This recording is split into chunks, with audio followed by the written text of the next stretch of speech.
안녕하십니까. 안녕하세요. 네, 오늘은 마태복음 24장 13번째 시간입니다. 오늘 주제는 좀 우리가 정말 깊이 공부해야 될 주제예요. 조사 심판이라는 주제를 우리가 좀 배워보겠는데요. 제목은 조사 심판의 복음입니다. 왜 우리가 이것을 확실하게 알아야 되냐면 타 교파들이 가장 많이 공격하는 게 이 내용이에요. 조사 심판. 그리고 재림교회 안에서도 밖으로 나가는 그 원인 중에 하나가 이 조사 심판에 대한 것을 제대로 알지 못해서 재림교회를 떠나는 분들이 나가서는 재림교회를 공격하는 일도 바로 이 조사 심판 때문에 그래요. 그래서 우리가 조사 심판이 무엇이고 이것이 복음인지 아닌지 분명하게 알아야 되겠죠. 오늘 그것을 배워보는 시간입니다. 그래서 이걸 성경과 예언의 신을 통해서 정확하게 알아가는 시간이 되어야 되죠. 그죠? 우리의 생각으로 그냥 조사 심판 복음이야 이렇게 얘기할 수 없잖아요. 그죠? 성경에는 어떻게 말씀하고 있고 예언의 신은 어떻게 얘기하고 있는지 분명한 율법과 정언의 말씀을 통해서 오늘 조사 심판이 무엇인지, 조사 심판이 복음인지 복음이 아닌지 확실하게 알아보는 시간을 갖겠습니다. 자, 마태복음 24장 36절로 41절에 우리 지난 시간에 그 날과 그 시각은 결코 아무도 알지 못하나니, 그래서 노아가 방주 안으로 들어갈 때까지 그들이 먹고 마시고 장가가고 시집가고 하면서 홍수가 나서 그들을 다 썰어버릴 때까지 알지 못하였나니 사람의 아들이 오는 것도 그러하리라. 그래서 여기에 두 때가 있다는 거 보여드렸죠. 방주의 문이 닫히는 때가 있고 홍수로 다 썰어버리는 멸망의 때가 있다는 것입니다. 그래서 은혜의 문이 닫히는 때가 있고 재림의 때가 있다는 것이에요. 그래서 은혜의 문이 닫히는 때가 언제예요? 조사 심판이 끝나는 때예요. 그죠? 그리고 나서 뭐가 와요? 예수님의 재림이 있다는 것입니다. 그래서 이것을 두 때가 있다는 것.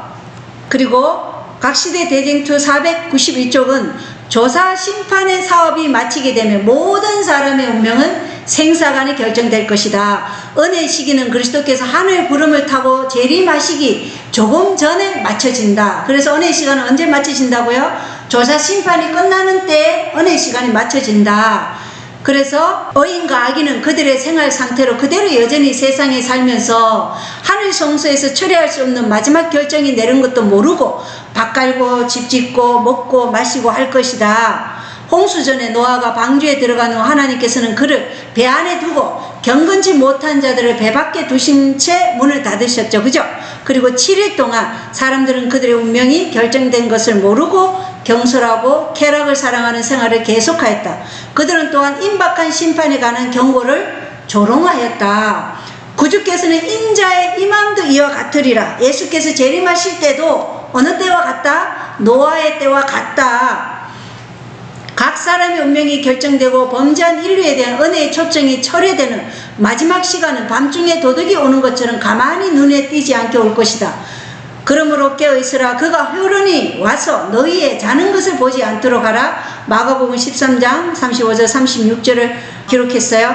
그리고 깨어있기를 소홀히 하고 세상의 매력을 향하여 마음을 돌리는 자들의 상태는 참으로 위험하다. 사업가가 이득의 마음을 빼앗기고 향락을 즐기는 자가 방종을 구하고 유행을 따르는 자가 몸을 단장하기에 겨를이 없을 바로 그때 온 세상의 심판관 되신 예수님께서 저울에 달려서 부족함이 배었다라고 선고하실 것이다. 그래서 우리가 저울에 달려 부족함이 배었다 할 때가 언제라는 거예요? 조사 심판이 끝나는 때, 은혜의 문이 닫히는 때, 그때 모든 사람의 운명은 결정된다. 이것을 말씀하고 있어요. 그러면 조사 심판이 얼마나 중요해요? 우리의 영원한 운명이 결정되는, 생사간의 영원한 운명이 결정되는 게 뭐라고요? 조사 심판이라는 것입니다. 마태복음 24장 40절로 41절에 보면 그때 두 사람이 덜에 있을 터인데 하나는 붙잡혀가고 다른 하나는 남겨질 것이요, 두 여자가 방앗간에서 맷돌을 갈고 있을 터인데 하나는 붙잡혀가고 다른 하나는 남겨지리라. 하나는 붙잡혀가고 다른 하나는 남겨진다 그랬죠. 그런데 개역 한글 책에는 다른 하나는 데려감을 당하고 하나는 버려둠을 당할 것이요 이렇게 얘기해서 데려감을 당한 자가 구원을 받고 버려둠을 당한 자가 멸망한다 이렇게 해석해요. 그런데 킹제임스 성경역 성경에는 그렇지 않다는 것입니다. 번역을 그렇게 해서 그래요. 데려감을 당하고 버려둠을 당한다 이렇게 표현했는데 킹제임스 흥정역 버전에는 붙잡혀 간 자가 있고 남겨진 자가 있다 이렇게 설명하고 있어요. 그리고 누가복음 17장 34절 37절에도 하나는 붙잡혀가고 다른 하나는 남겨질 것이요 이렇게 말하면서 여기 37절에 굉장히 중요한 포인트가 나와요. 그들이 그분께 응답하여 이르되 주여 어디로이니까 이렇게 말했어요. 이 어디로이니까는 어디로 붙잡혀 가리이까 이 말이에요. 어디로 붙잡혀 가리이까 하니 그분께서 그들에게 이르시되 어디든지 시체가 있는 곳이면 독수리들이 거기로 함께 모여들리라 하시니라. 그래서 남겨진 자가 남은 자고 구원받을 자고 붙잡혀 간 자들이 독수리들이 그 시체가 모인 곳에 모일 자들이라는 것이에요. 그래서 붙잡혀 간 자들이 바로 멸망할 자들이라는 것을 알려주고 있어요. 그리고 이사야 4장 3절에도 시온에 남은 자, 예루살렘에 남아있는 자가 예루살렘 안에 살아있는 자들 중에서 기록된 모든 자는 거룩하다고 불리리니 이렇게 기록하고 있어요. 그래서 붙잡혀 간 자들은 잃어버린 바 된 자들이고 창세기 7장 23절에 방주에 남겨진 자들만 구원을 받을 것이다. 그래서 붙잡혀 간 자가 잃어버린 당한 자들이고 남겨진 자들이 구원받을 자들이라는 것을 우리가 확실히 알아야 되겠죠. 그리고 이 말씀을 미국에 있는 스티븐 보 목사님 또 남아공에 있는 월트 바이츠 박사님이나 대부분의 선교에서 다 이렇게 해석하지 데려감을 당한 자가 구원받고 여기에 계획한 것처럼 이렇게 해석하지 않는다는 거예요. 남겨진 자들이 구원받을 자들이고 붙잡혀 간 자들이 잃어버림을 당할 자들이다 이렇게 해석한다는 것입니다. 자, 두 부류의 사람들이 있어요. 도망가라는 명령에 순종한 자들이 있죠. 항폐하게 하는 가정한 것들이 거룩한 곳에 선 것을 너희가 보거든 도망하라. 그랬을 때 도망하라는 명령에 순종한 자들이 있고 도망하라는 명령에 불순종한 자들이 있어요. 그죠? 그리고 방주 안에 있는 자가 있고 방주 밖에 있는 자들이 있고 남은 자들이 있고 붙잡혀 간 자들이 있어요. 그죠? 그리고 하나님의 인이 있고 짐승의 표가 있다. 왜냐? 이것이 재림의 때와 일치한다 그랬으니까 하나님의 인을 받은 자, 짐승의 표를 받은 자 이렇게 두 부류의 사람들로 영원한 운명이 갈라진다는 것입니다. 자, 그래서 마태복음 24장 42절로 44절에 보면 그러므로 깨어있으라 어느 시각에 너희 주가 올지 너희가 알지 못하느니라. 그러나 이것을 알라 만일 집주인이 도둑이 어느 경점에 올 줄 알았더라면 깨어있어 자기 집이 뚫리지 않게 하였으리라. 그러므로 너희도 준비하고 있으라. 너희가 생각하지 않는 시각에 사람의 아들이 오느니라. 자, 어느 시각에 주가 올지 알지 못하기 때문에 우리 보고 항상 깨어있으라. 그리고 준비하고 있으라. 그래서 여기 어느 시각에 너희 주가 올지 그리고 예수님이 재림하실 때 준비하고 있으라 이렇게 얘기해요. 이것을 좀 더 자세하게 풀어주는 것이 마가복음 13장 33절로 37절이에요. 너희는 주의하라 깨어있으라. 그때가 언제인지 너희가 알지 못하느니라. 사람의 아들은 마치 자기 집을 떠나 멀리 여행을 할 때에 자기 종들에게 권위를 주어 각 사람에게 일을 맡기고 문지기에게 깨어있으라고 명령하는 어떤 사람과 같나니 그러므로 너희는 깨어있으라. 집주인이 어느 때에 올는지 저물 때 있지 한밤중 있지 다 굴 때 있지 아침녘일지 너희가 알지 못하느니라. 그가 갑자기 와서 너희가 자는 것을 보지 않도록 하라. 깨어있으라. 내가 너희에게 이르는 이 말은 모든 사람에게 이르는 말이니라 하시니라. 이렇게 기록이 되어 있어요. 자, 마가복음에는 주의하라 깨어 기도하라 깨어있으라 깨어있으라 이렇게 말하고 있죠. 그래서 그때가 언제인지 너희가 알지 못한다. 이 그때도 아까 우리가 방주문이 닫히는 때가 있고 홍수로 완전히 썰어버린 때가 있죠. 그래서 여기에 그때도 두 가지를 우리에게 보여준다는 것입니다. 예수님이 재림하실 때와 또 아까 읽었던 조사 심판이 영원한 생사간의 운명을 결정하는 그때 이 두 때를 보여준다는 것을 우리가 예언의 신을 통해서 알 수 있어요. 그래서 그리스도인들은 나태한 마음으로 주님의 다시 오심을 기다려서는 안 된다는 것이에요. 그들은 깨어 기다리면서 진리에 순종함으로써 자신들의 영혼을 정결케 하는 일에 부지런하고 또 남을 하늘의 왕국으로 인도하는 일에 열심을 내야 한다는 것입니다. 마가복음 13장 금방 읽은 그때 마가복음 13장 33절로 37절은 어느 때를 말하는가? 이것이 교회적인 이금 190쪽에 나와 있어요. 예수께서는 우리에게 말씀하셨다. 그러면서 마가복음 33절 37절에 집주인이 언제 올는지, 혹 저물 때일지 밤중일지 다굴째일지 새벽이 일는지 너희가 알지 못한다. 그러면서 새벽을 밝히시러 오는 분이 호련히 오셔서 우리의 자는 것을 보시지 않게 하려고 우리는 주님의 재림을 기다림을 고대하고 있다. 어느 때를 이야기하고 있는가? 그리스도께서 하늘 구름 가운데 나타나서 잠자는 사람을 발견하시는 때가 아니다. 하늘 성소의 지성소의 봉사를 마치고 돌아오실 때, 즉 그분께서 제사장의 예복을 벗으시고 복수의 옷으로 갈아입으신 후에 다음과 같은 명령을 말하실 때를 말씀하는 것이다. 불의를 하는 자는 그대로 불의를 하고 더러운 자는 그대로 더럽고 의로운 자는 그대로 의를 행하고 거룩한 자는 그대로 거룩되게 하라. 이 때를 말한다는 거예요. 그럼 이 때는 예수님이 재림하시는 때예요? 아니면 언제 때예요? 조사 심판이 끝나는 때를 말하는 거예요. 어느 때를 말하는가? 여기 보면 그리스도께서 하늘 구름 가운데서 나타나는, 이게 그리스도께서 하늘 구름 가운데 나타나는 때는 언제예요? 재림 때죠. 그 나타나서 잠자는 사람을 발견하신 때가 아니다 그랬잖아요. 그래서 마가복음 13장 33절 33절로 37절에 말한 이 때는 예수님이 재림의 때가 아니고 하늘 성소의 지성소의 봉사를 마치는 때를 말한다는 거예요. 그러면 이것은 은혜의 시간이 마치는 때인 조사 심판이 마치는 때를 말씀하고 있다는 것을 우리에게 말씀하고 있다는 것입니다. 지성소 사역을 마치는 조사 심판의 때를 지금 마가복음 13장에서 말씀하고 있다는 것이에요. 그래서 이 조사 심판은 1월 개신교에서 SDA를 가장 많이 공격하는 교리 중 하나가 바로 이 조사 심판에 관한 것이에요.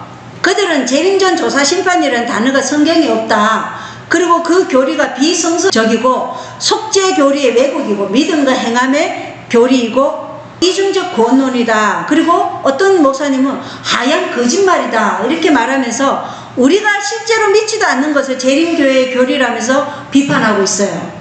또한 재림교회에서 밖으로 나간 분들의 가장 큰 공격도 그들의 왜곡된 개념으로 재림교회 조사 심판에 관해 비난을 하지만 조사심판은 구원을 받을 자들에 대한 구원에 합당한가, 구원받지 못할 자들의 공정한 근거를 온 우주 앞에서 확정하는 심판이라는 것을 우리가 확실하게 알아야 되겠죠.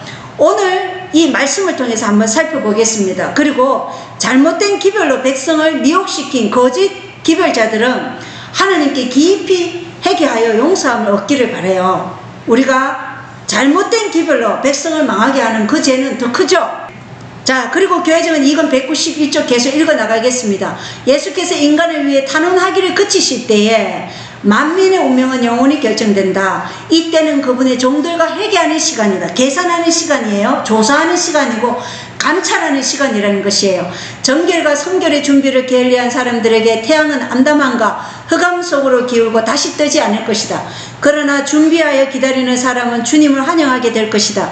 은혜의 기간이 끝난다. 하늘에서 그리스도의 중보가 그친다. 이때는 만민에게 호련히 임한다. 진리를 순종함으로 영혼을 성결케 하는 일에 게을리한 사람은 잠자는 것으로 밝혀질 것이다. 그들은 기다리고 깨어있는데 지쳤다. 그리고 주인이 오는 것에 대해 무관심해졌다. 주인이 출현하는 것을 갈망하지 않았으며 지속적으로 끈기 있게 경성이 필요 없다고 생각하였어요. 그리고 그들의 기대는 어그러졌으며 다시 그렇게 될 것이라고 생각하였다. 그들은 자기들이 지금은 이래도 그들이 깨어날 시간이 충분히 있다고 결론 지었어요. 그리고 그들은 세상 보물을 얻는 기회를 결코 잃지 않으려고 했어요. 이 현 세상에서 그들의 재물, 재력 이런 것을 얻기를 결코 잊지 않으려고 했어요. 그들이 할 수 있는 한 세상에서 모든 것을 얻는 것이 안전하였다. 이 목표를 따르다 보니 그들은 주인의 돌아옴에 대해 걱정도 안 하고 흥미도 잃게 되었다. 그들은 무관심하고 부주의하게 되었다. 주인이 오려면 아직 멀었다 이렇게 생각한 것 같다. 그러나 그들의 관심이 세상적 이익 속에 파묻힌 동안 하늘 성소에서는 일이 끝났고 그들은 전혀 예비하지 못한 자들이 되었다 이렇게 말씀하고 있다는 것이에요. 그래서 마태복음 마지막 24장에 마태복음 24장 홍수 때와 같이 그리고 하나는 붙잡혀가고 하나는 남겨지고 또 언제 도둑이 임할는지 아니면은 예수님 오시는 때가 여기 마가복음 13장 33절로부터 보면 집주인이 언제 올지, 혹 저물 때인지 밤중일런지 다굴 때인지 새벽일런지 알지 못한다. 그래서 깨어있으라. 이 때는 어느 때를 얘기하는가? 지성소에서 예수님께서 조사 심판을 마치는 때를 말한다는 것입니다. 그리고 나서 예수님의 재림이 온다는 것입니다. 각시대 대쟁투 488쪽에 보면 하나님의 백성들은 성소 문제와 조사 심판에 관한 문제를 분명히 이해해야 할 것이다. 왜냐? 조사 심판과 성소의 문제에 대해서 분명히 이해하지 못하면 어떻게 되느냐? 그들은 이 시대에 필요한 신앙을 활용하거나 하나님께서 그들에게 차지하기를 바라시는 그 위치를 채우지 못하게 될 것이다. 이렇게 얘기하고 있어요. 그래서 우리가 조사 심판의 주제를 분명하게 이해하면 우리의 삶이 변할 것이라는 것입니다. 왜? 때가 이제 임박했다는 것을 분명하게 알기 때문에. 그래서 제임스 하잇, 엘렌지 하잇의 남편인 제임스 하잇이 1857년에 조사 심판이라는 표현을 처음 사용했어요. 그리고 조사한다는 의미는 하나님께서 우리의 품성과 생애와 생각들을 살펴보신다는 것이에요. 그리고 재림교회 안에서도 조사 심판의 교리에 대해 그들의 삶이 검토되고 하나님과 뭔가 청산해야 할 것이 있다는 것과 그리스도인으로서 자신의 삶이 평가를 받아야 한다는 것이 자신들을 근심케 함으로 이 조사하여 심판한다는 개념을 싫어하는 사람들이 많아요. 또한 한편 한 번 구원받으면 영원히 구원을 받은 것이라고 믿는 일요일 개신교회가 있죠. 그죠? 다 교파들은 한 번 구원받으면 영원히 구원을 받는다. 구원파들이 있잖아요. 그죠? 그런 사람들은 이미 구원을 받았는데 생애와 품성을 조사하는 것이 무슨 의미가 있느냐? 의미가 없다. 이렇게 얘기해요. 그리고 예정론이라는 견해를 가진 장로교는 어때요? 하나님께서 이미 구원받을 것으로 다 정해 놓았는데 그들은 추정에 의한 구원에 빠져 있기 때문에 이 조사 심판에 대해 이중 구원론이라 이렇게 말하는 거예요. 그러나 에스겔서 9장에 보면 그들이 성전 앞에 있는 늙은 자들로부터 시작하더라 이렇게 분명히 돼 있죠. 예. 그리고 멸망시키는 일은 백성의 영적 보호자라고 공언하는 자들로부터 시작된다. 거짓 파수꾼들이 먼저 진멸당한다고 얘기했어요. 그렇기 때문에 이런 말을 한 사람들은 하나님 앞에 진심으로 회개하지 않으면 자신들이 거짓 파수꾼으로 하나님 앞에 진멸당하게 되어 있습니다. 그래서 우리가 이 조사 심판에 대해서 분명하게 연구해야 돼요. 그죠? 예, 연구하고 잘못된 것은 확실하게 해결을 해야 된다는 것입니다. 자, 누가복음 21장 33절로 36절에 하늘과 땅은 없어지겠으나 내 말들은 없어지지 아니하리라. 너희는 스스로 주의하라. 그렇지 않으면 언제라도 너희 마음이 가식과 술 취함과 이 세상 삶의 염려로 무겁게 되어 그날이 알지 못하게 너희에게 임할까 염려하노니 그날이 온 지면에 거하는 모든 사람에게 올무같이 임하니라. 그러므로 너희가 앞으로 일어나 이 모든 일을 피하고 사람의 아들 앞에 서기에 합당한 자로 여겨지도록 항상 기도하며 깨어있으라 하시니라. 그래서 그날은 우리의 은혜의 시간이 끝나는 조사 심판의 시간이 끝나는 때를 말하고 그 다음에 재림이 있다는 것입니다. 그래서 우리는 항상 여기서 두 때를 봐야 되는 거예요. 그죠? 예, 두 때를 살펴봐야 된다는 것입니다. 은혜의 시간이 맞춰지는 때가 있고 재림의 때가 있다. 자, 법 집행이란 사회 구성원 중 일부가 조직적 체계와 방법에 따라 법을 어긴 자를 찾아내고 수사하고 체포하고 처벌하거나 교정하는 과정이다. 이렇게 설명하고 있죠. 세상 법정에서의 법 집행 과정도 이렇게 찾아내고 수사하고 체포하고 처벌하거나 교정하는 과정이 있다고 얘기해요. 그렇게 해서 이런 여러 과정을 거쳐서 최종적으로 형량을 결정하여 판결을 내리죠. 하물며 공의로우신 하나님께서 재림하시기 전에 모든 인류에 대해 공정하신 심의 과정도 없이 하나님께서만 아시는 비밀스러운 방법으로 각 사람이 행한 대로 너는 영생, 너는 영멸 이렇게 판결했으니 그런 줄 알아. 이게 우리의 사랑과 자비와 긍휼하신 하나님의 방법일까요? 그건 아니라는 것이죠. 그래서 만약에 그렇게 내가 그렇게 판결했으니 너희들은 그냥 그런 줄 알아 이렇게 만약에 하신다면 하늘의 천사들과 우주 거민들과 이 땅에 사는 사람들의 의문이 생기지 않겠어요? 네, 생기겠죠. 어떻게 구원받았지? 나는 어떻게 구원받았고 저 사람은 어떻게 구원받았지? 자, 보세요. 전혀 구원을 받지 못할 것 같은 이사야를 톱으로 켠 그 므낫세가 하늘에 있다고 한번 생각해 보세요. 그럼 이사야가 그를 만났을 때 므낫세가 어떻게 왔지? 궁금하게 할까요, 안 할까요? 궁금하죠. 그러면 스데반이 돌에 맞아 죽을 때 거기에서 스데반의 죽음을 찬동하면서 그 사람들의 옷을 들고 있었던 사도 바울을 만난 그 스데반은 사도 바울이 어떻게 왔지? 궁금할까요, 안 할까요? 궁금하죠. 그래서 이러한 궁금증을 다 풀어줘야 돼요, 하나님은. 그리고 또 왜 구원받지 못했을까? 저 사람은 정말 신실해 보였던 저 사람 왜 구원 못 받았지? 로마 가톨릭에 함께 대항해서 종교개혁을 하다가 배도한 사람들 있어요, 없어요? 있죠. 그런데 그 앞서 죽은 사람들은 그 사람이 배도한 걸 알지 못해요. 그런 사람은 나랑 함께 가톨릭에 대항해서 싸우는 그 사람이 왜 안 왔지? 궁금할까, 안 할까요? 궁금해요. 저 목사님은 왜 못 왔지? 내 남편은 왜 못 오고 내 아이들은 왜 못 왔는지 나도 궁금증을 풀어야 될 거 아니에요. 그죠? 이렇게 궁금하기 때문에 온갖 의문과 추측이 난무하다는 거예요. 그래서 하나님은 이러한 의문과 의심을 해결하기 위해서 뭘 하신다고요? 조사 심판을 하신다는 거예요. 그래서 사탄 루시퍼가 다른 천사들과 인류를 유혹할 때 가장 먼저 사용한 도구가 뭐였어요? 의심이었어요. 의심. 율법에 대한 의심, 그리고 하나님의 지혜에 대한 의심, 하나님의 사랑에 대한 의심, 하나님의 긍휼하심에 대한 의심을 일으킨 거예요. 그래서 많은 천사들과 인류를 죄를 범하게 한 거예요.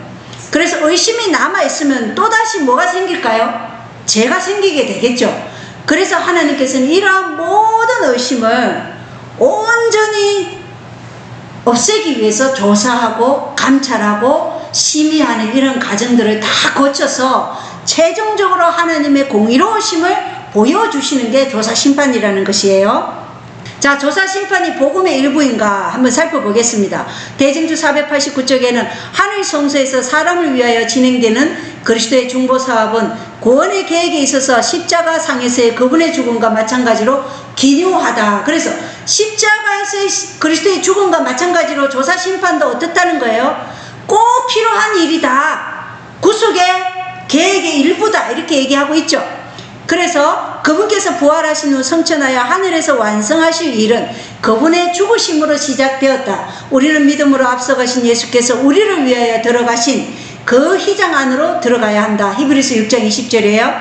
거기는 갈바리의 십자가에서 나온 빛이 비치고 있다. 우리는 거기서 구속의 오묘를 더욱 밝히 살펴볼 수 있다. 그래서 조사 심판을 통해서 뭘 더 볼 수 있다고요? 구속의 오묘를 더욱 밝히 살펴볼 수 있다. 이렇게 분명하게 기록이 되어 있어요. 그리고 인류의 구원은 하늘에서 무한한 값을 치르고 완성된다. 거기에 치루어지는 희생은 하나님의 율법에 범한 데 대한 최대한의 요구에 해당되는 것이다.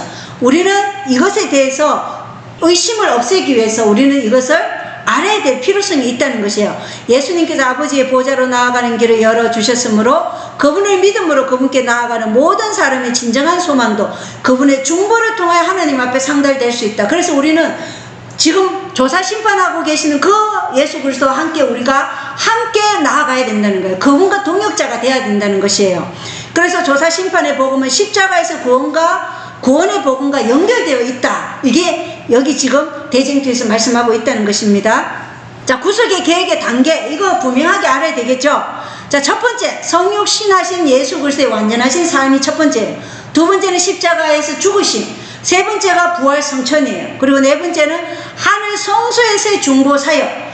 그분은 단 한 번 거룩한 곳에 들어가셨어요. 이게 히브리서 9장 12절에 단 한 번 거룩한 곳에 들어가사, 이것을 지성소라고 표기해 놓은 그 번역본은 잘못된 것이에요.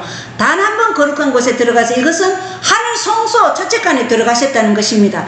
그리고 다섯 번째가 하늘 지성소에서의 중보사역과 조사심판이에요. 다섯 번째, 하늘 지성소의 중보사역과 조사심판은 다니엘 8장 14절에 2300년 예언이 있죠. 그죠? 그리고 여섯 번째가 재림이에요. 구원받은 의인들은 하늘에서 천년기 동안 사탄과 악한 천사들과 악인들을 조사 심판하는 거예요. 이것에 대한 성경절이 데살로니가 전서 4장 16절과 17절, 계시록 20장 4절, 다니엘서 7장 22절 26절. 그리고 7번째가 천년기후 사탄과 악한 천사들과 악인들이 불로 영원히 소멸하는 최종적 심판으로 지구가 정결케 된다. 이것이 계시록 20장 13절로 15절이에요. 그리고 8번째가 뭐예요? 새하늘과 새 땅의 재창조예요. 이것이 구속의 계획의 전 단계예요. 모두 하나의 복음 패키지예요. 여기서 어느 그 하나라도 제시키면 이 구속의 계획이 완전할까요? 완전하지 않다는 거예요. 이것은 하나의 패키지지 따로 구분하는 것도 아니고 여기서 조사 심판만 쏙 빼면은 이게 성취가 안 돼, 완성이 안 된다는 것이에요. 그래서 구속의 계획의 전 단계가 하나의 복음 패키지다. 그래서 심판의 경고는, 이 조사 심판의 경고는 마치 쓴 약처럼 좀처럼 우리가 삼키기 어려워서 우리 재림교회 안에서도 재림교회 밖에서도 반발이 일어나요. 사탄은 사람들이 이러한 조사 심판의 경고를 통해 자신의 비참한 운명을 깨닫고 피할 길을 찾을까봐 노심초사하면서 사람들에게 거짓된 안정감을 주어 이 조사 심판의 경고에 귀를 기울이지 않게 하려고 거짓말로 지금 미혹하려고 애쓰고 있다는 것입니다. 그래서 이 조사 심판이 얼마나 중요해요? 굉장히 중요합니다. 하늘 본향을 향해 가는 재림 성도에게 있어서는 이 조사 심판의 복음이 굉장히 중요하다는 것을 우리가 확실히 알아야 되겠죠. 자, 성경에서 조사하다는 단어들은 굉장히 많아요. 자, 신명기 13장 14절에 하나님께서 어떻게 말씀하시는지 보십시오.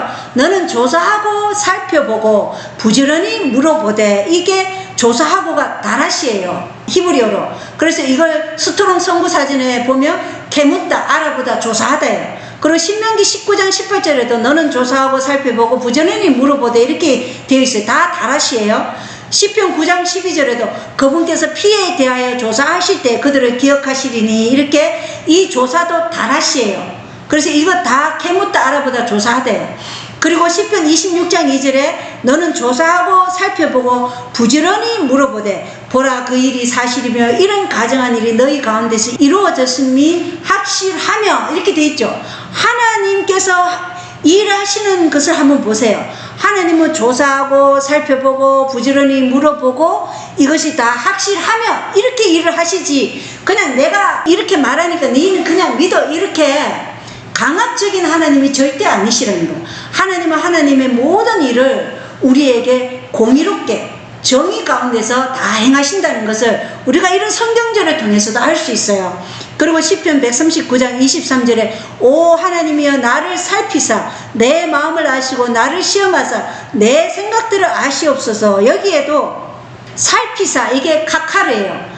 스트롱 사전에 보면 이것이 시험하고 살피고 조사한다는 뜻이고, 또 나를 시험하사, 이거는 박한인데 조사하다, 검사하다, 시험하다, 이 뜻이라는 거예요. 그리고 욥기서 10장 6절에도 주께서 내 불법을 조사하시고 내 죄를 찾아 내시나이까, 이 조사하시고도 박하시, 조사하다. 그래서 하나님께서는 우리에게 어떤 불법이 있는지, 우리가 그 불법을 은혜의 시간이 마치기 전까지 어떻게 하신다고요? 하나님께서 그것을 알게 하시고 그 불법을 우리에게서 제거하기를 원하신다는 것이에요. 그래서 우리가 죄를 버리기를 원하시기 때문에 하나님께서는 성령을 통해서 우리 안에 어떤 죄가 있는지 그걸 드러내시는 거예요. 말씀을 통해서 드러내시고, 아니면 어떠한 관계 속에서 우리가 어떠한 죄를 품고 있는지 그걸 드러내셔서 우리가 그 죄를 버리도록 하신다는 거예요. 그래서 우리가 구원받기를 원하시는 분이 하나님이시기 때문에 하나님은 모든 일에서 이렇게 우리가 온전히 하나님께서 하시는 일이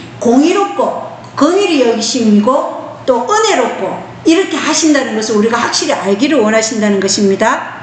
자, 역사 속에서 조사와 감찰의 시간이 있었어요. 자, 노아 홍수 심판은 에녹이 모두셀라를 낳은 후에, 모두셀라 이름이 뜻이 뭐라고요? 그가 죽으면 심판이 임한다, 이 뜻이에요.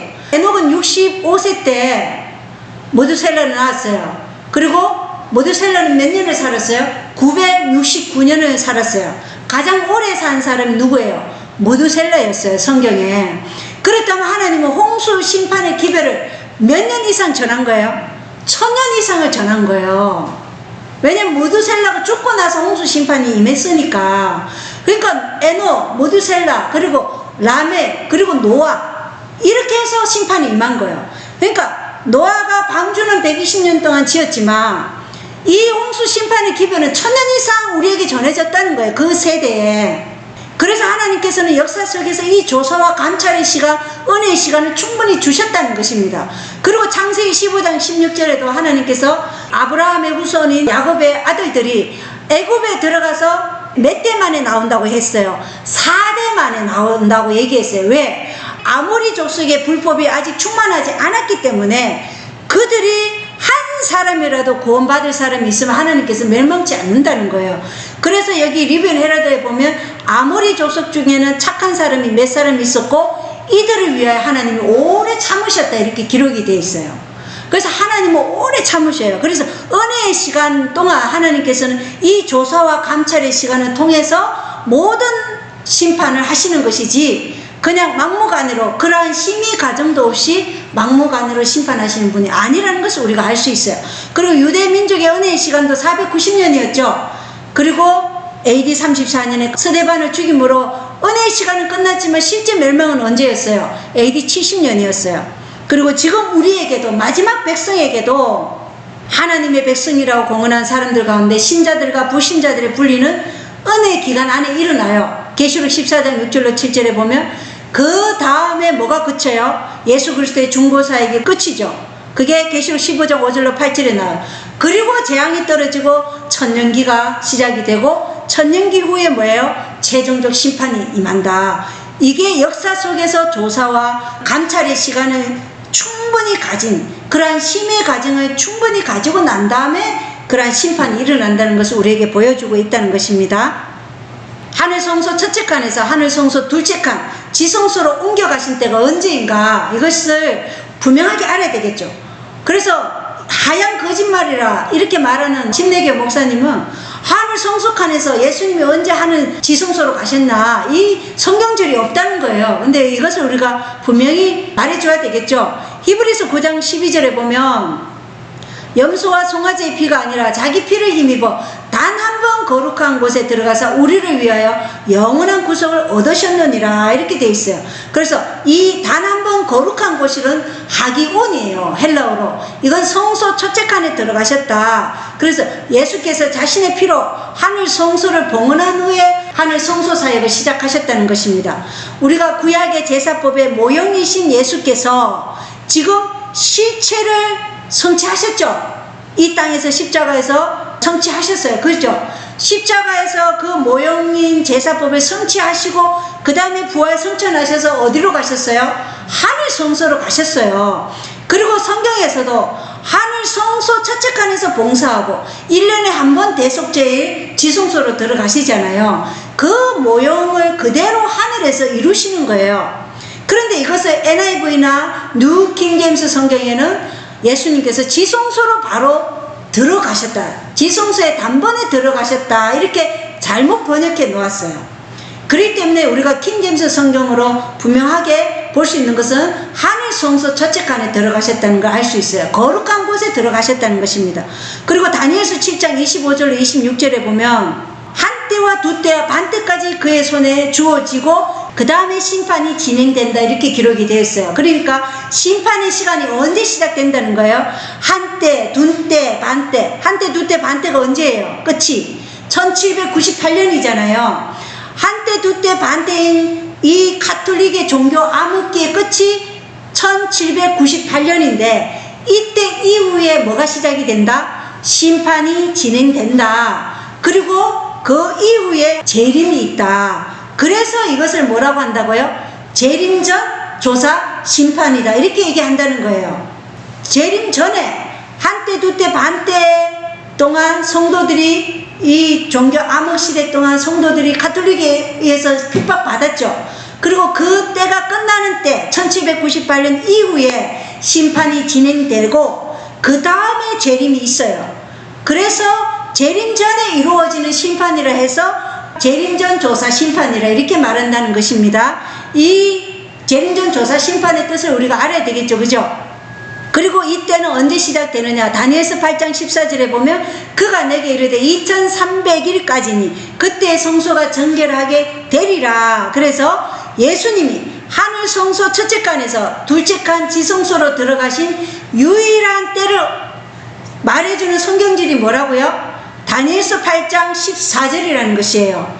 그래서 다니엘서 8장 14절은 그때가 언제다? 2300일 이 예언, 2300년의 예언을 통해서 그때가 1844년 10월 22일이라는 것을 분명하게 우리에게 보여주고 있다는 것입니다. 그리고 레위기 16장의 모형의 실체이신 예수께서 하늘 성소에서 하늘 지성소로 대속제일에 들어가셨다는 것을 다니엘 8장 14절이 말씀하고 있다는 것이에요. 자, 다니엘 8장 14절이 조사 심판의 시작이죠. 다니엘 8장 14절에 그가 내게 이르되 2300일까지니 그때 성소가 정결하게 되리라 하니라. 자, 이 성소가 정결하게 되니라, 이 정결하게 되니라, 이 차다크라는 이 히브리어는 의롭다, 공의롭다 이라는 뜻이 되는 거예요. 의롭다, 공의롭다, 옳다, 올바르게 하다, 회복된다 이라는 뜻이라는 거예요. 그렇다면 이 차다크를 그대로 해석을 하면 2300일까지는 그때 성소가 의롭게 되리라, 이렇게 성소가 정결하게 된다는 거, 성소가 의롭게 된다 이 뜻이라는 거예요. 그래서 인간의 마음과 인간의 형상이 하나님의 형상으로 의롭게 되므로 죄의 기록들을 제거함으로 성소가 어떻게 된다고요? 의롭게 되고 회복이 된다는 것이에요. 죄의 기록들이 어떻게 돼요? 제거됨으로 성소가 회복되고 의롭게 된다. 그 뜻이 바로 2300주야까지는 그때 성소가 정결하게 되리라. 이 차다크가 말하고 있는 그 원래 의미가 의롭다, 공의롭다 이러한 뜻이라는 것입니다. 이 차다크를 다니엘서 12장 3절에도 의로 돌아서게 하는 자들은 이렇게 표현이 되어 있어요. 정결하다 이렇게 표현 안 되고, 지혜로운 자들은 궁창의 강체같이 빛나고 많은 사람은 의로 돌아서게 하는 자들은 별들과 같이 영원 무궁토록 빛나리라. 이 의로 돌아서게 한다, 이것도 차다크고, 시편 19장 9절에 주를 두려워하는 것은 깨끗하여 영원토록 지속되고 주의 판단들은 진실하고 다 의로우니라 이렇게 되어 있죠. 그래서 주의 판단들은 의로우니라, 이것이 이 다니엘 8장 14절에 성소가 정결하게 되니라, 이 다 같은 차다크라는 거예요. 같은 히브리어 차다크를 여기도 의로우니 이렇게 썼고, 열왕기상 8장 32절에도 의로운 자를 의롭다 하여 할 때 이 의롭다도 차다크, 정결하게 되리라고 표현한 그 차다크와 같은 뜻이라는 것입니다. 그래서 정결하게 되리라는 것이 의롭다, 공의롭게 된다 이 뜻이라는 것을 알 수 있겠죠. 재림전 조사 심판이라는 용어에 대해서 한번 보겠어요. 다니엘서 7장 9절로 10절 그리고 13절로 14절에 보면 옛적부터 계신 이가 앉아 계시는데 심판을 베푸시는데 책들이 펴져 있더라. 옛적부터 앉아 계신 이가 누구라고 우리가 배웠어요? 아버지 하나님이에요. 그죠? 아버지 하나님 앞에 뭐가 있다는 거예요 지금? 책들이 펴져 있는데 심판을 베푸시는 책들이 펴져 있다는 거예요. 심판을 베푸시는 책들이 있더라. 그리고 13절에 보면 사람의 아들 같은 이가, 이건 누구예요?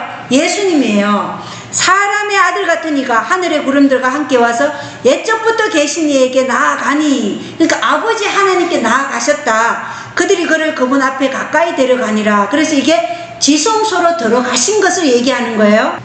그 다음에 그분이 받는 게 뭐예요? 그분의 왕국을 받는다 이렇게 되어 있어요 14절에. 그래서 이 다니엘서 7장 9절로 10절과 13절로 14절에 보면 예수님이 성소에서 지성소로 들어가셨는데 아버지도 거기 계시고 아버지 앞에 심판을 베푸시는데 책들이 펴져 있다. 그리고 이 심판이 끝나면 예수께서 뭘 받아요?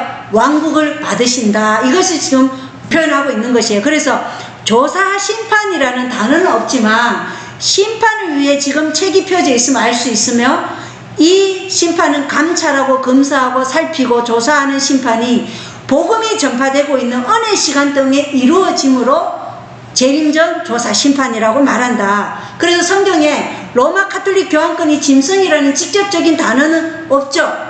그렇지만 우리는 예언의 말씀을 통해서 계시록 13장에 바다에서 올라온 짐승이 누구라는 것을 알 수 있어요. 교황권이라는 것을 알 수 있죠.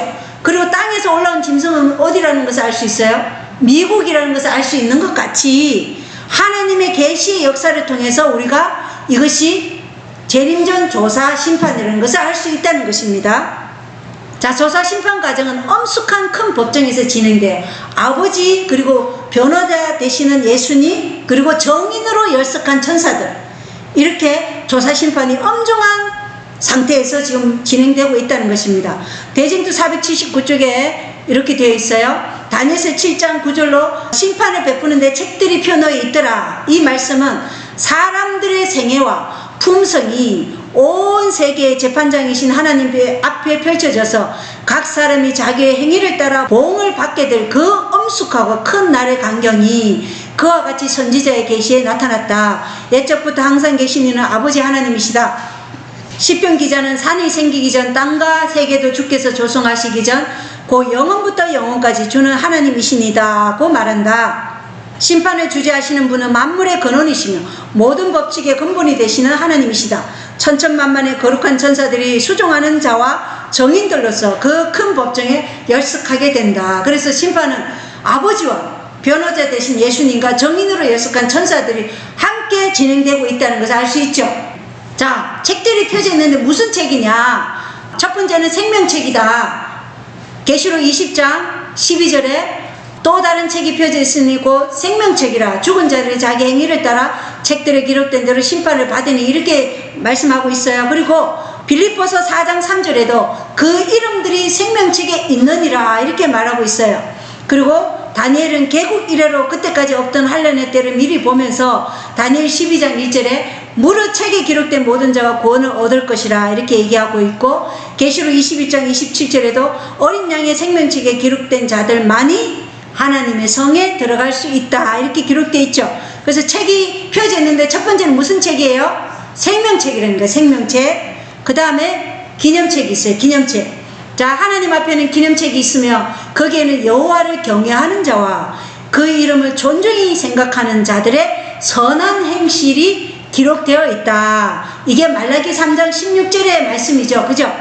그리고 느헤미야는 느헤미야 13장 14절에 내 하나님이여 이 일을 인하여 나를 기억하옵소서. 내 하나님의 정과 그 모든 직무를 위하여 나의 행한 선한 일을 도말하지 마옵소서 말할 때 이 기념책을 말한 것이다. 그리고 하나님의 기념책에는 의로운 행위가 빠짐없이 영원히 기록된다 이렇게 돼 있어요. 거기에는 유혹을 물리친 것, 악을 이긴 것, 부드러운 자비로 표현한 말이 모두 자세히 기록된다. 그리고 모든 희생적 행위와 그리스도를 위하여 받은 고난과 슬픔이 모두 기록된다. 시편 기자는 나의 유리함을 주께서 계수하셨으니 나의 눈물을 주의 병에 담으소서 이것이 주의 책에 기록되지 아니하였나이까 이렇게 말한다는 것입니다. 그래서 이런 기념책이 있다. 두 번째, 생명책 다음에 기념책, 우리의 선한 행위를 기록하는 기념책이 있다는 것입니다.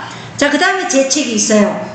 거기에는 또한 사람들의 죄악을 기록하는 책이 있다. 하나님은 모든 행위와 모든 은밀한 일을 선악간에 심판하시리라. 전도서 12장 14절 구주께서는 사람이 무슨 무익한 말을 하든지 심판날에 이에 대하여 신문을 받으리니 내 말로 의롭다함을 받고 내 말로 정죄함을 받으리라고 마태복음 12장 36절 37절에 말씀하신다.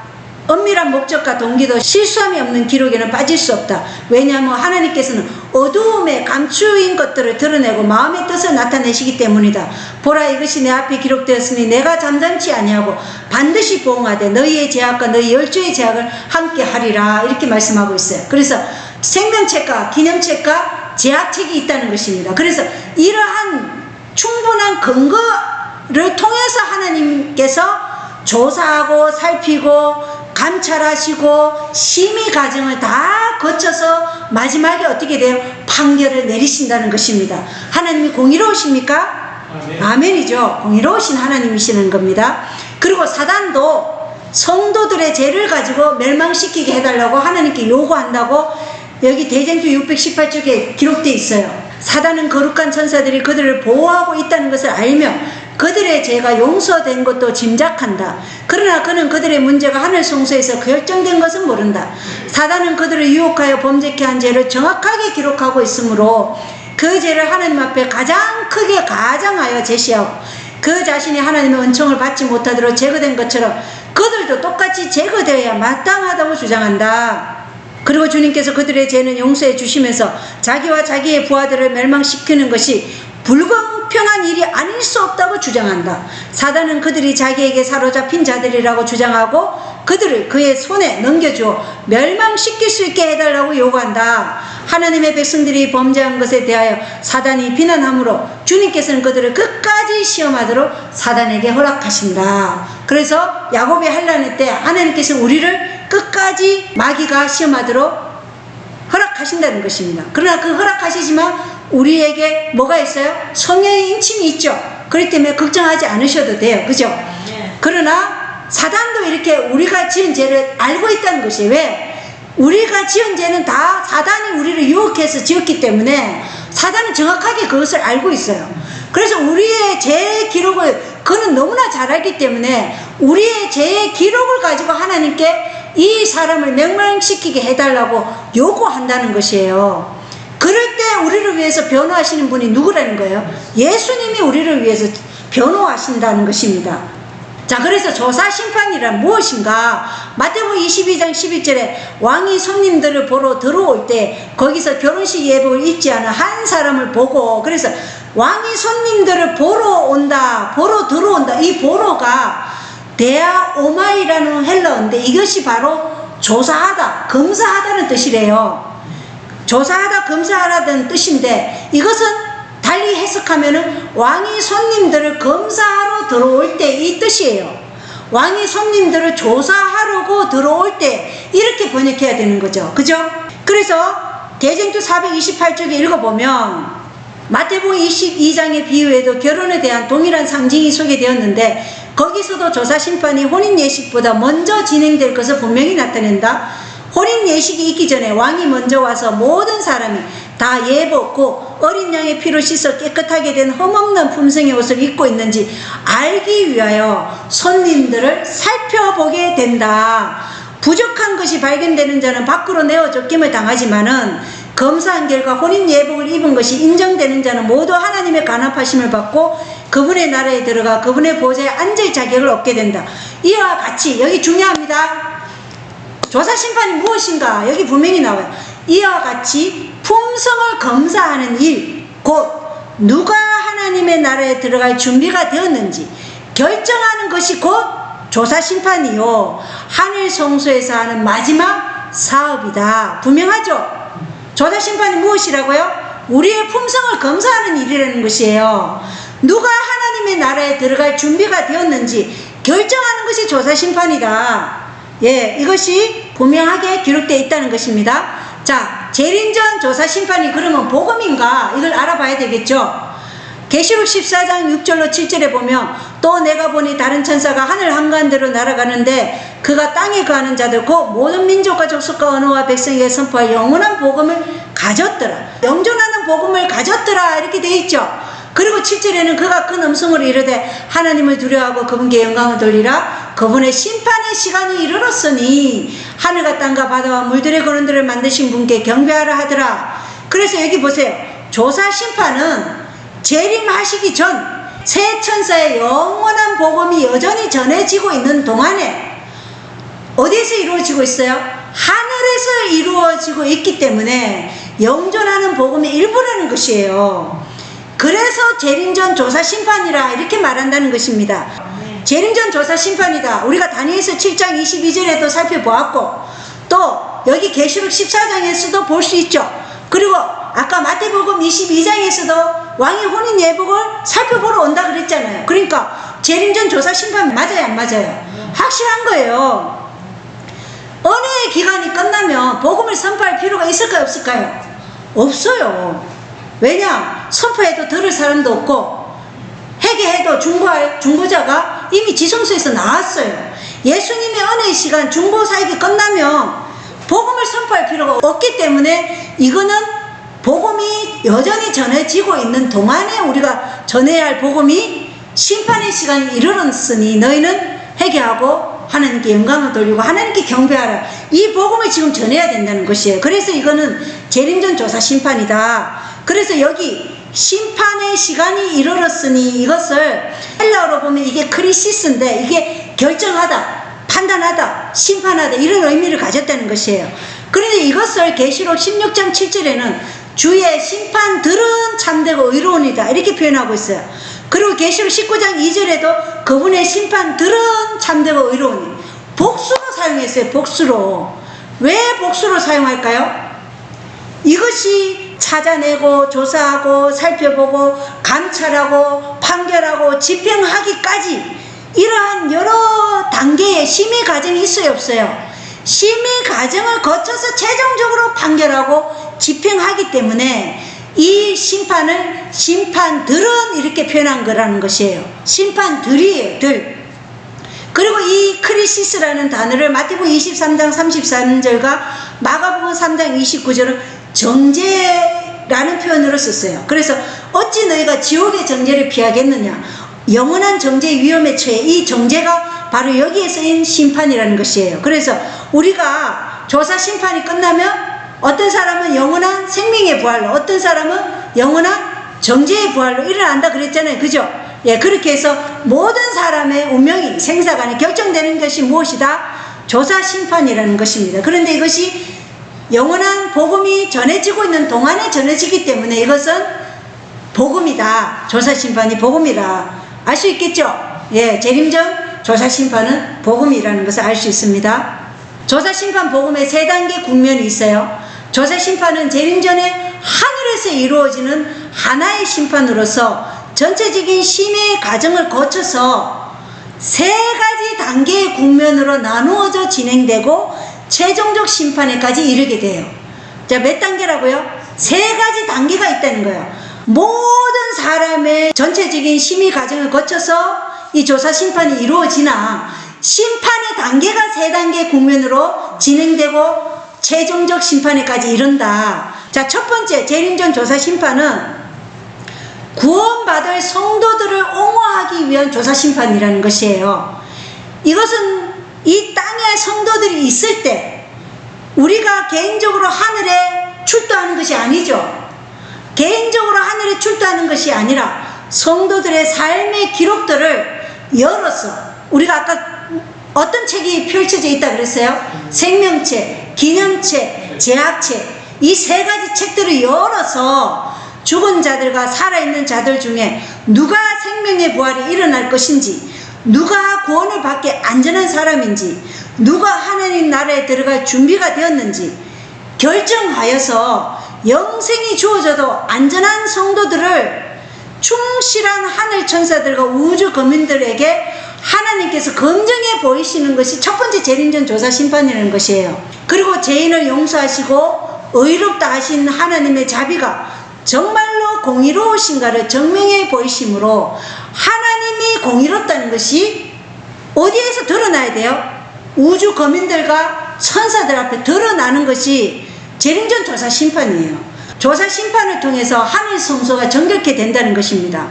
구원받은 성도들의 죄의 기록이 도말돼요. 그죠? 구원받은 성도들의 죄의 기록이 도말되니까 우리가 야곱의 환난의 때 들어갈 때 구원받은 성도들의 죄가 기억나요? 안 나요? 기억이 안 나요. 야곱의 환난에 들어가는 성도들에게는 자기들의 죄가 기억이 하나도 안 나요. 그렇지만 죄가 그대로 기록되어 있는 그 악인들에게는 어떻게 돼요? 예수님이 오시는 그 광경을 보고 두려워서 어떻게 해요? 산들아 바위들아 차라리 너희가 내게 떨어져라 이렇게 얘기한단 말이에요. 왜? 자기들의 죄가 여전히 있기 때문에. 이 구원받은 성도들의 마음 가운데는 죄의 기록이 없다는 것입니다. 그래서 성소가 정결케 돼요. 성소가 죄의 기록에서 해방 또는 정결케 된다. 그리고 재림 후 천년기 조사 심판이 있어요. 자, 이것은 예수님이 모든 사건들, 즉 구원받지 못한 악인에 대한 조사와 악한 천사들에 대한 판결을 구원받은 성도들과 나누시고 그 행위대로 형벌을 정하는 일에 성도들이 예수님과 함께 참여하는 것이에요. 자, 재림 후 천년기 조사 심판 때 구원받지 못한 악인들은 언제 이미 결정이 됐어요?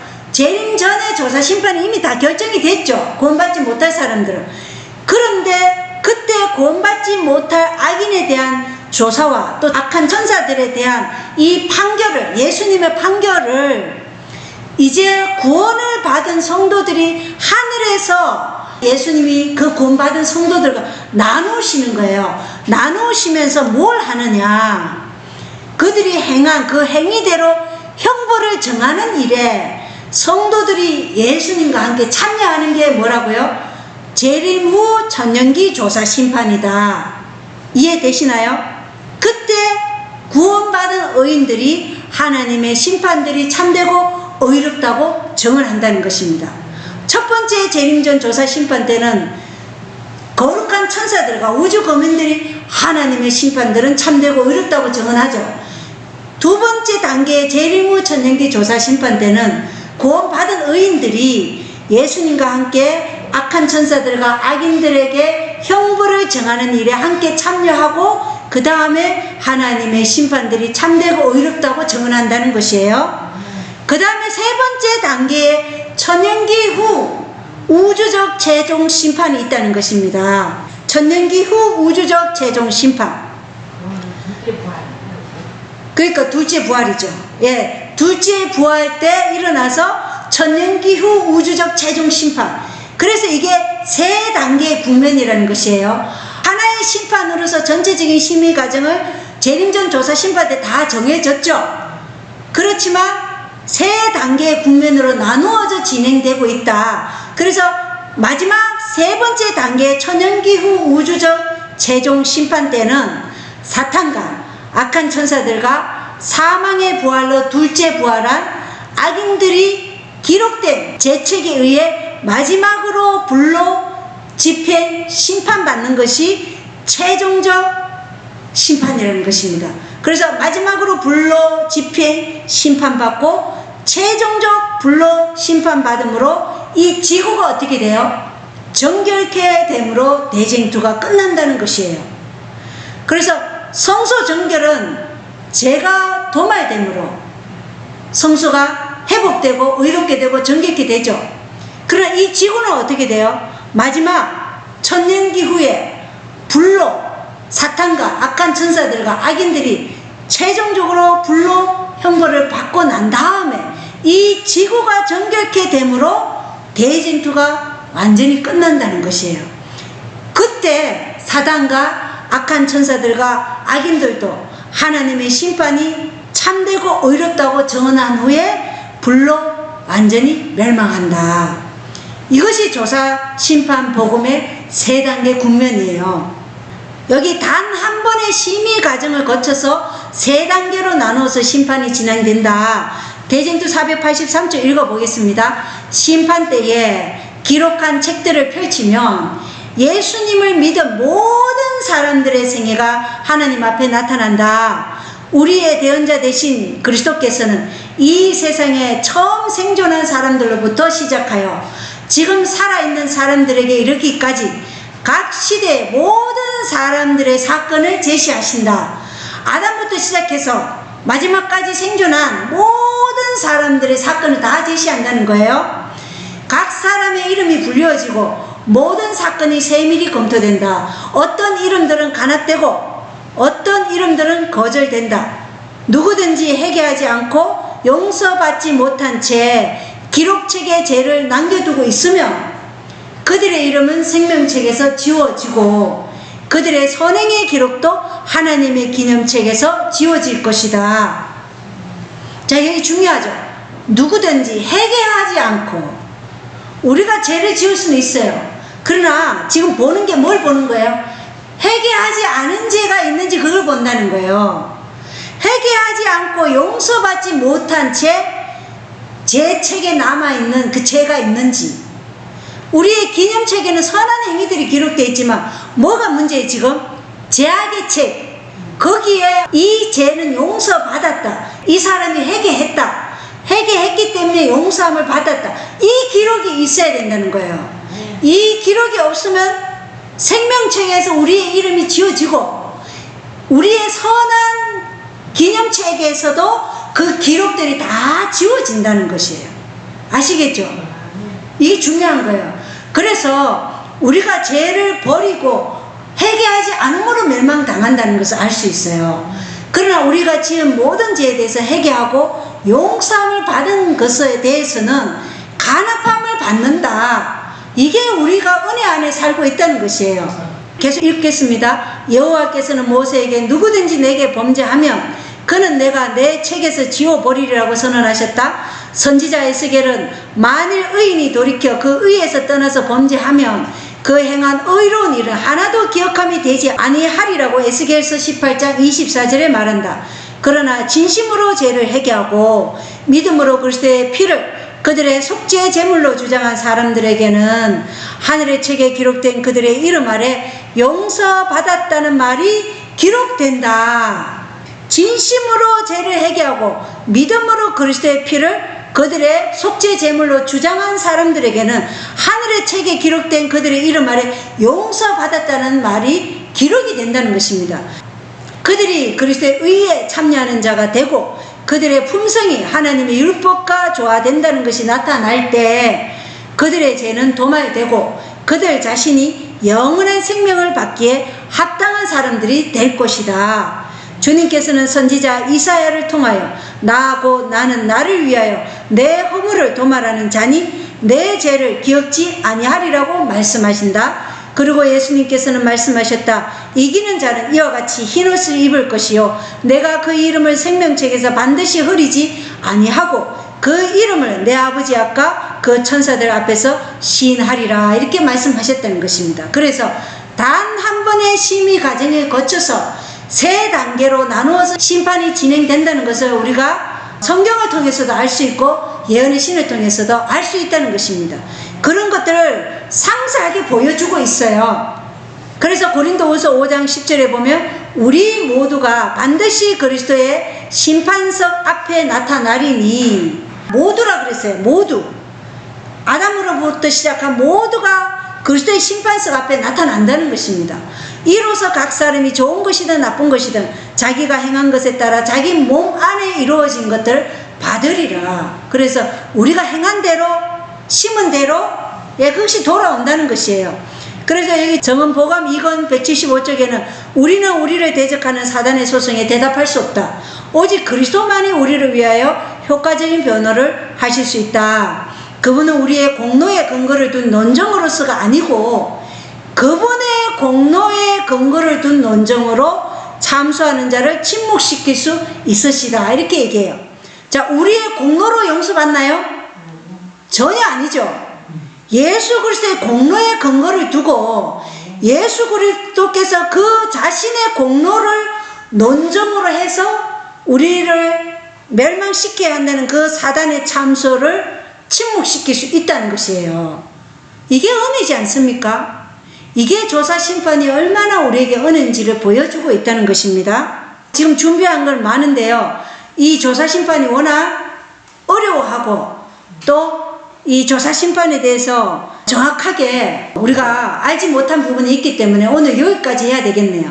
그리고 다음 시간 이어서 하고 아마 조사 심판에 대해서는 한 2-3시간은 더 해야 될 것 같기도 해요. 그래서 우리가 이러한 조사 심판에 대해서 확실하게 몇 번을 저도 이거 연구하면서요 여러 책을 살펴보고 여러 목사님들의 설교도 들어보고 또 예언의 신과 또 주석 이런 것도 살펴보면서 정리한 거예요. 진짜 조사 심판이 무엇인가를 분명히 조금은 이제 감이 잡히죠. 예. 조사 심판이 무엇인가라는 것은 우리가 지금 알았어요. 이것이 복음이고 재림전에 진행되기 때문에 재림전 조사 심판이다. 이것은 확실하게 우리가 맥을 잡고 있어야 다음에 진행되는 것을 우리가 또 알 수 있겠죠. 나머지는 또 이어서 다음 시간에 하겠습니다. 오늘 말씀 마치겠습니다. 감사합니다.